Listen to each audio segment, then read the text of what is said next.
Greetings, friends. You are on the channel Military Reports. And today we will discuss with you the situation in Ukraine on the 19th of June, 2024 year. A lot of things have happened today, so let's get started.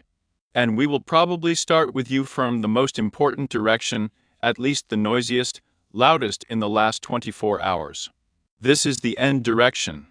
Even in the evening, scattered first information began to arrive that the armed forces of the Russian Federation had begun artillery training. We received this information from both Russian and Ukrainian sources. According to, say, the comparison, which is given in separate posts of individual military enlistments, as well as various sources on the ground, then this artillery training, which was observed in the Toretsk direction, is comparable to the artillery training that took place in the 10th of October 2023 year, before the start of the Avdiivka operation. In other words, it arrived very quickly, very powerfully, and after that it was also yesterday evening. No more details, no more news. But later, Ukrainian sources began to spread information that during the rotation of the AFU unit at the front, Russian units managed to catch this process. Ukrainians were dealt a lightning strike in this process. In general, the defensive orders were defeated and the Russian units managed to advance quite deeply. Let's say in the direction of Toretsk. But again, it's worth paying attention, it's worth, let's say, noting such a moment that all this is exclusively in Telegram channels. All this is exclusively there on social networks and so on and so forth. Without any geolocation, videos confirming this information. We do not exclude that such a situation took place yesterday, but so far we have not received anything, so we cannot confirm it. Well, let's now turn to the situation on Earth, and, in general, try to understand where it all happened. But it is also worth noting, before we begin to discuss, that this information about a breakthrough, about serious hostilities, is also confirmed by the General Staff of the Armed Forces of Ukraine. Well, let's take it in order now. So, according to the incoming information, the main blow was carried out by Russian units along the railway to the west of Mayorsk. And as a result of the fighting, Russian units managed to establish control over the pumping station located along the Seversky-Donetsk-Donbass Canal, and take control of the advanced first streets near the village of Pavniknaya, Severnaya, that is. This Pivnichnoye is a northern locality, which is in principle part of the Toretsk agglomeration. And in general the same information is confirmed by the pro-Ukrainian cartographers of Deep State. In other words, if we summarize, approximately overnight, such progress was made, such progress is being noted in this direction. And it is worth noting here such an important point, that just before this all happened, we discussed it with you. Now, of course, there is an opinion of individual cartographers, individual analysts, individual experts, that Russian units will try to enter the settlement of Severnaya Pivnichnaya or Druzhba and try to storm the settlement itself. However, based on the geolocations that we received with you during May and June, let's pay attention again. We will increase the number of updates from the 1st of May. I remind you, and we discussed this with you yesterday, that the greatest intensity of artillery shelling fell precisely on the territory west of Kurdyumovka, Zelenopoly-Zaryanovka. That is, the territory along the Seversky-Donetsk-Donbass Canal. That is, among other things. It is likely that Russian units will not try to further wedge themselves into the defense of the settlement itself. It is possible, perhaps, that Russian units, in order to secure the flanks, will try to establish control over all settlements that are located, let's say, north of the railway. The butt was thrown at Konstantinovka. These are the settlements of Druzhba and the settlements of Delivka. Here is Delivka itself, here is the village of Druzhba. It is possible that these two settlements will try to storm Russian units without entering the end itself. For a simple reason. There are a large number of high-rises, a large number of dumps, and these are the most convenient positions for defense. Here, among other things, there are their own citadels just through every block, and storming the butt end head-on is an extremely dubious idea. But trying to move north along the railway, trying to cut off the division of the SSU, that is, in fact, let's say, move along the railroad in the direction of Alexander Shultina and Balaya Gora, of course, this is a promising direction. A promising offensive. That will allow us to solve first of all the task of establishing fire control over Konstantinovka itself on the Highway H32, and press the boiler from the south in the area of the Yarklak. In other words, this operation is more, let's say, possible, more, let's say, optimistic. Positive in terms of the possibility of its completion. But again, these are just thoughts on my part. Among other things, there is information about the resumption of hostilities in the direction of Alexandropol. Some pro-Russian cartographers claim that they managed to regain full control over the road, over Persherovneva-Pervomeyskaya Street, which connects the Novokalinov ceramics and Novobakhmutovka itself. In other words, if we summarize the posts that we have received over the past day, approximately this picture is noted by individual Russian cartographers and individual Russian analysts. Pro-Ukrainian deep stages, in turn, note that during the offensive of such a small number of Russian units, managed to establish control over a number of strongholds located south of Alexandropol. And in general, what is being conducted, including military operations, assault operations in the direction of this native stronghold and the settlement of Alexandropol itself. So far, at the time of recording the video, we have not received any additional details, updates on the events that unfolded last night. But again, it's worth repeating, and it's very important, that the end of New York, here's the beer garden, and lick all these settlements. New York is an extremely equipped, highly centralized stronghold, which is an extremely dubious idea to take by storm head-on. It is definitely only possible to bypass it, and to bypass it very much with such ornate routes, both from the south in the direction of Alexander, that is, where the fighting is currently taking place, in the direction of Kalinov, and north along the N20 highway, and from the south through the mountains of Alexander Shultin, first of all, to establish full fire control over the main supply routes, which go from Konstantinovka through Ivanopol and Pleshinovka. That is, if it is possible to establish control over these roads and advance from the south, there is such an opportunity, then yes, it is possible to try to carry out a frontal assault, since it will be difficult to supply the grouping in the USU in the locality. And perhaps, of course, we do not forget all the time with you that the most of the division was redistributed between directions. Something went to Kharkov, something went to Osheretino. Therefore, well, there is a possibility that the defense here is quite thin, and perhaps there are high chances of units of the Russian army and take in the near future or engage in assault operations in the locality itself. Thus, again, let's say, we are forced to transfer additional units here in order to stabilize the front line. Then we are moving with you to the Okrutinsky direction. There is a small adjustment on the map. Let me remind you that yesterday, information was noted and received about the beginning of hostilities for a small stronghold located north of Sokol. Today, additional geolocations have appeared marking the advance of Russian units, and according to the latest data, the Russian army controls 50% of this stronghold.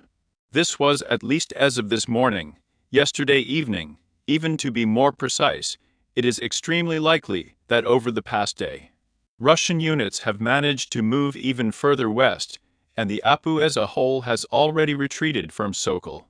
And now they are trying to hold the defense along the Yevgeniev-Kavasket line, where already, according to the data, Russian units control the main routes, let's say evacuation or supply, and inflict fire damage on all equipment that goes from one locality to another.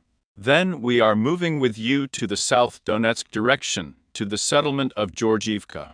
Today, several shots from the Russian army were also noted, or rather the shots were published by the armed forces of Ukraine. about how Russian units are trying to clean up and mine the forest belt south of Georgiivka, thereby preparing a springboard for further possible offensive actions in the direction of Konstantinovka or Kurakov. In other words, in the footage we see with you countless strikes, and in beer by drones on Russian equipment, heavy equipment, which, using minesweepers, are trying to cut through, make gaps in the minefields in the air with the aim of further offensive. In other words, based on these frames, we updated the maps. Russian tanks were moving from north to south, from Georgiivka towards the N15 highway. So far, there has been no news of any offensive attempts or military operations with the direction. Then we will slightly return with you to the north in the area of the settlement, let's say Bakhmut, Ivanovskaya, Urozhnaya, Chauzyar. There are no changes in the last 24 hours. One of the interesting and significant things that is worth paying attention to is that this information was published by individual cartographers who are more or less reliable, who report that during the fighting somewhere in mid-June, or rather, let's say, somewhere in the 10th of June, the armed forces of the Russian Federation managed to take control of this forest. So far, no geolocations confirming this control have been published, but I repeat, that the information was published by very reliable cartographers. Well, we keep it as it is. Perhaps some shots will appear in the near future, and we will update the terrain. A similar story continues to develop in the area of Razdalovka. There are cadres, or rather there are reliable cartographers, who note the advance of Russian units northeast of Razdalovka. But to this day, to this moment, nothing like this has been published. But perhaps in the near future, let's say, the fog of war will dissipate, it will dissipate, and we will be able to understand what is happening here. I remind you that there is a fairly large, serious network of strong points concentrated here. In fact, defending Seversk firm the southern flank. If the information is confirmed, then the chances in the distribution will decrease as much as possible. On the part of the APU, and in general, the situation in Seversky will begin to develop much faster and more dynamically. And a similar story comes from the Belogorsk Milo dump and quarry. According to separate cartographers, this quarry Milo dump also came under the control of Russian units during the fighting that took place in June. As we see with you, there is a fairly large number of, let's say, territories that are not confirmed by geolocations in each direction. And it is very important, strategically important. Well, we are waiting for some shots, and then we will paint the color of the control of the Russian units together with everyone. Then we are moving with you to the North Cup direction. As you can see, there have been no changes here in the last 24 hours. And we are moving with you to Volchansk, where the fighting continues. Of the important things, it is worth noting again, let's say, the posts that are published by the grouping of troops north on the situation developing in the area of the settlement of Glubokaya, also in the area of Volchansk itself. In the area of all these settlements, Bergovatka, the capital. Let's start with you from the deep, and here there were some notes of doubt, I would say so, from the side of the North group of troops. As usual, a large article was published, a daily summary of the situation that is developing in the direction. And it is reported in standard separate phrases that heavy fighting continues. The armed forces of Ukraine continue offensive operations, the concentration of forces continues. The concentration of forces for further counteroffensive strikes. After the next counteroffensive strikes, there is a regrouping, and so on, general phrases. But in the general flow of general phrases, for example, over the past day, information has been received from the North group of troops that there is such a possibility that after the next meat assault, which is planned by the APU in the near future, they hypothetically potentially have the opportunity and probability to take control of the next job in quotation marks. That is, settlements, names there, coordinates, directions are not called, but already today the grouping of troops north, let's say, starting such training of the masses to prepare the social society. That there is a possibility that in the near future the AFU in the Kharkiv direction will be able to regain control of the next work. If we talk about settlements, then the first point that falls under this definition can only be Deep. This is the only small village that is currently being fought for, where they counterattack more or less, let's say, not that effectively, but at least there with the presence of some personnel and geolocations. If we talk about Volchansk, then of course, there is still no chance of the APU regaining control. Here, first of all, it is necessary to restore control over the crossings, which is also a very easily achievable goal. Since, for example, over the past day, according to the grouping of troops north, during the transfer of units from the south to the north, the AFU lost up to 8 personnel at these simulated points on pontoon crossings. As for the aggregate plant itself, individual cartographers confirmed the information that Russian units already control the aggregate plant by about 70–80%. Literally a few buildings remained on the northeastern outskirts, but again without any geolocation confirming this information. Also, according to tradition, a large number of shots of artillery strikes, counter-battery fighting, work on supports, on closed firing positions are published daily. And one more thing to pay attention to, a very important point, is the beginning to appear shots from the side of the settlement of the capital. Perhaps the APU will try to regain control over this next work. We are not talking about Gluboko, perhaps the locality of Staritsa may fall under this role. Since Ukrainian sources are already without geolocations, without videos, only pictures.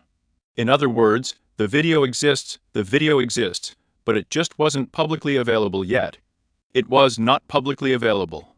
Pro-Ukrainian assenters publish footage of the advance of Ukrainian assault units or scouts, or a sabotage and reconnaissance group in the capital itself, somewhere in this part, right here. It happened the other day. That is, we went into the village, asked and looked at what was on the left, what was on the right, out of the village. Perhaps entrenched. That is, if we summarize this geolocation, so we will get a video, perhaps in the forest.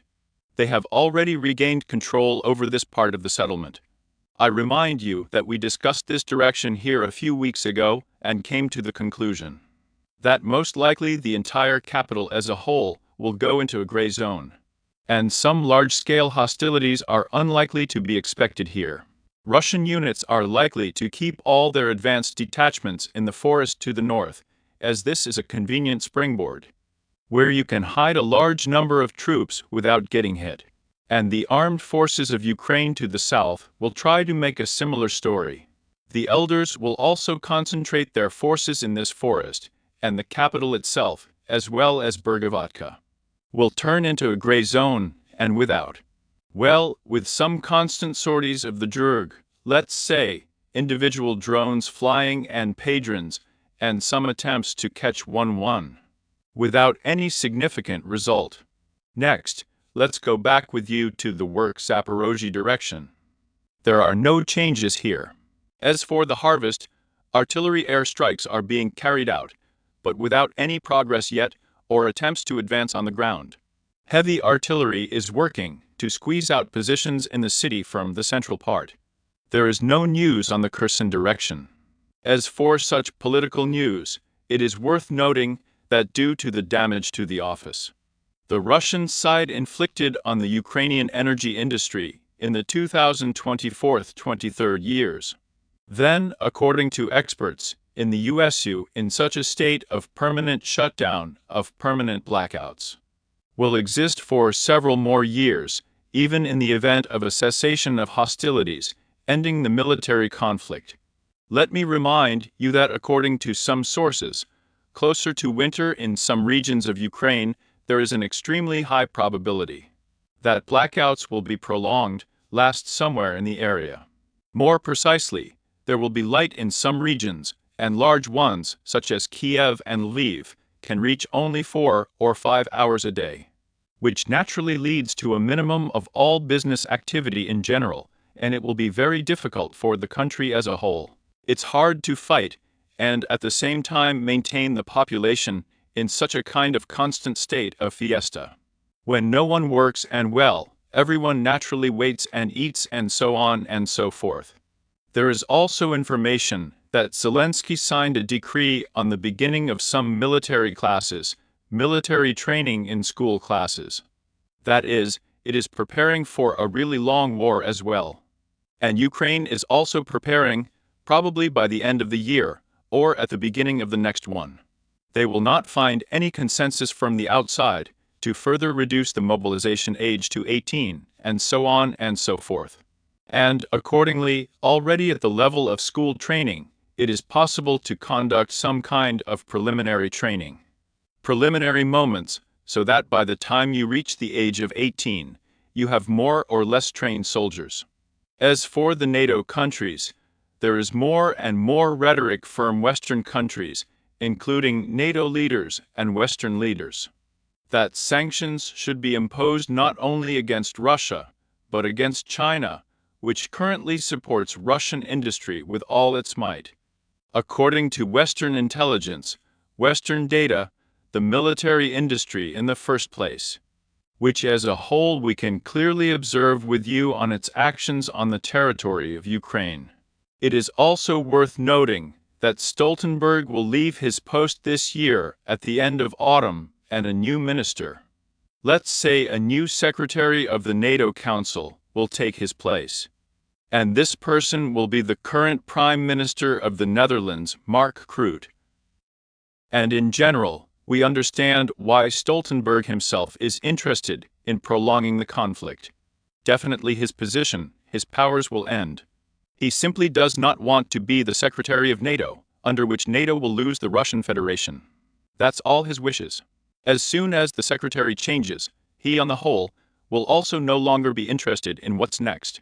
And perhaps there will be the first person who will lead that movement to end the war between, say, Ukraine and the Russian Federation.